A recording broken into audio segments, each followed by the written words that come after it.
for a lot of reasons, but one of my favorite reasons is that it gives some of my friends from my past an excuse to get in touch with me and to connect us, me, Brett and I, with very interesting people along the way. And it's so nice to know that my friend Louise, who I've known since grade 1, trusted me enough with her good friend Leslie Talman, who joins us in the studio now, to share a message that's very important to Leslie and to a minimum of 1 in 300 Canadians plus their families, right, Leslie? This is a disease that I have never heard of until Louise connected the two of us. It's the Canadian, you're talking here on behalf about something called hemochromatosis. So why don't we start with talking about that and what exactly is hemochromatosis?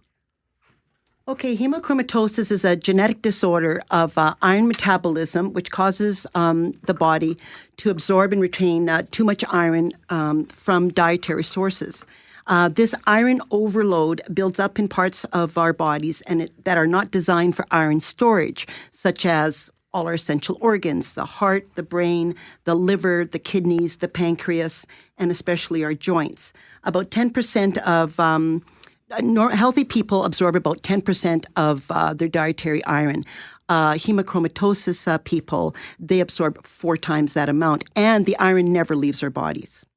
Well, it's interesting because I had heard certainly of iron deficiencies, but right? You smiled there because that's a lot of people are familiar with that, probably know someone that has dealt with an iron deficiency, but this idea of your body absorbing more iron than it needs on a multiple factor very much surprised me. So how does it work? What parts of the body and what's responsible for that storage, and why is it not being permeated and being created as waste or evacuated from the body effectively? Well, it kind of, I guess, my lucky me, the ancestors from many, many, many years ago, when they were collecting heme and it was scarce, the body would just retain the iron because you never knew when you're going to, have let's say meat next or whatever. And so it mutated into this gene.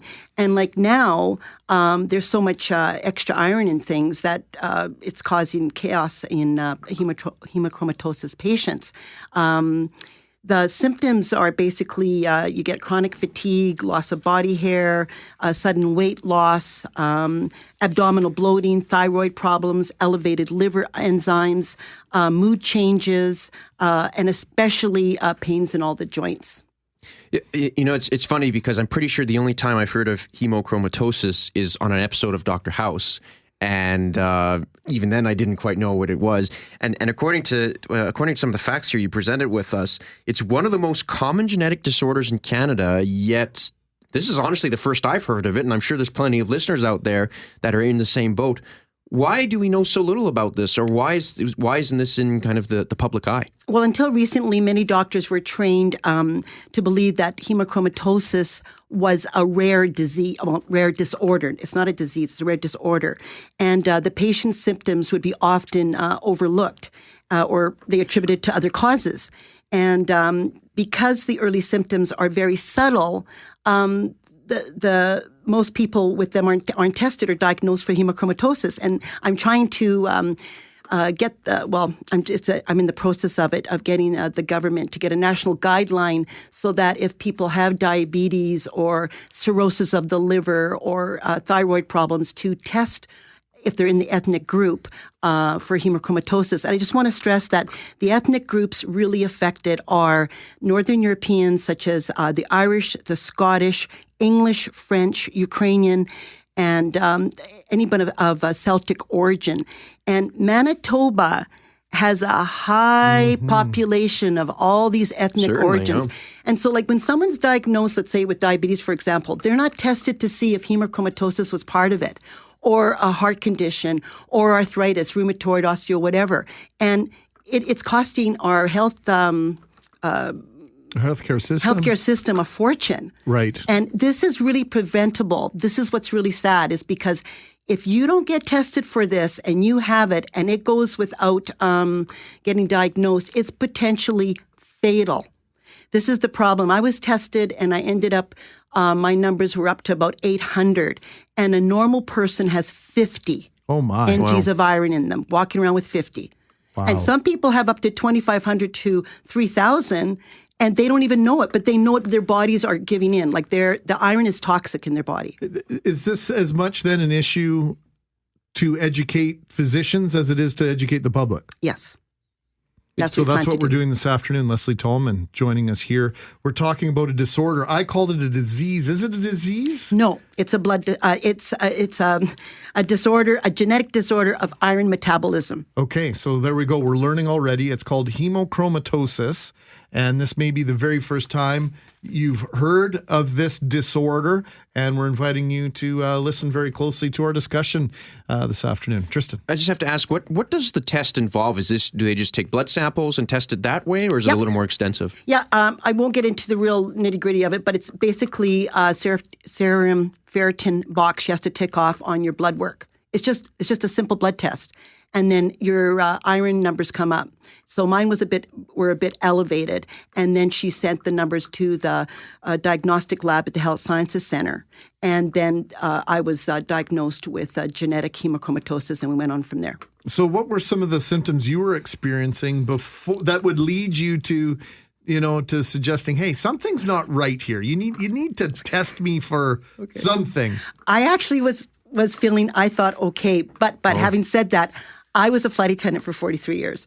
So having said that, I was always jet lagged, so always chronically tired. Number 2, joint pain just from those carts and everything else. And so I thought that was normal. And then when I went to see my doctor and she told me I had this, then it kind of all made sense because now I'm retired and I feel much better. And so often it's the retrospective, right? When you go, oh yeah, it makes sense that I have that now, right? Because for a long time, like you say, I was fatigued or I had joint pain. And you listed off a considerable list of potential symptoms and things that you might deal with if this continues to go undiagnosed. So if you get diagnosed, how do you deal with this? Okay, actually, there's no cure, but most of this is preventable. The treatment consists of a series of what's called phlebotomies. And I know that sounds like, a phlebotomy, but no, it's really, they just take blood from you.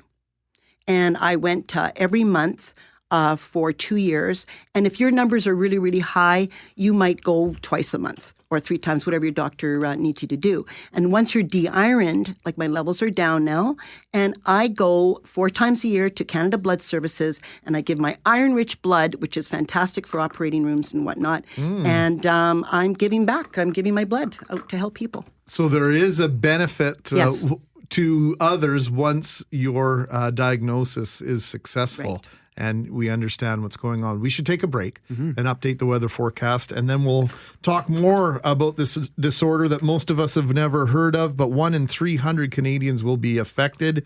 If you are of a variety of ethnic backgrounds, not exclusive to, but mostly English, Scottish, Irish, any of the Celtic backgrounds, French. Northern European, including Ukrainian, you said. And is that Scandinavian as well? Okay, there we go. So you'll want to be paying attention to this. Why don't you give us the website, Leslie, so people can go and do some investigating on their own if they're wondering, geez, I might want to ask my doctor about getting tested for this. It's a www.2muchiron.ca. Fantastic. Leslie Talman in studio with us. She deals with hemochromatosis, and she's joining us this afternoon. He's Tristan. I am Greg. We're talking about hemochromatosis, a disorder, blood disorder that you may not have heard of before. Your body holds too much iron. And, here's a text message. Maybe a joke altogether when I'm seeing some of the responses back and forth. But a lot of people are saying, when they say iron, is that the metal or something else, Leslie Talman? It's the diet from your diet, the iron that is absorbed from your diet, like iron-rich foods. Let's say like you have a big T-bone steak that has a lot of iron in it. And that'll stay in your body, and it'll store nicely in your liver and all your other essential organs. It just doesn't get released, whereas your normal person, they release it. And so obviously if those organs are holding on to iron, it makes it tough for them to absorb things that are good for you, yes? Does it distract your organs from doing other things, or is it the iron itself that is causing the problems? It's the iron itself because it's toxic. So it is causing the problems like, for example, like cirrhosis. You may not even be a drinker at all, but many hemochromatosis patients die of cirrhosis because iron loves to be stored there. Leslie, we've kind of discussed the symptoms and sort of the science behind it, but on a personal level, how has this disorder impacted you? It just, I'm committed. I have a lifelong commitment now to my diet and to having an iron balance. And there's also my Canadian Blood Services I have to go to for the rest of my life. And also I see my doctor regularly to check my iron levels. And but no, I this is my mission right now. I guess maybe that's why I got it. I don't know. You know what? That's a great way to look at it. Yeah, absolutely. I mean, you've got something that could impact your life, so make the most out of it and inform the public. I mean, I'm learning a lot today because I'd never heard of. Let me try saying this 3 times here. Hemochromatosis. And It's yours now. And what nationality are you, Tristan? Myself, I am, come to think of it, primarily French and German. Oh, A lot of French and German get heritage. those ferritin levels checked. Definitely. And is this, and I guess now I'm a younger guy here, but I guess this is something that could affect anybody of any age.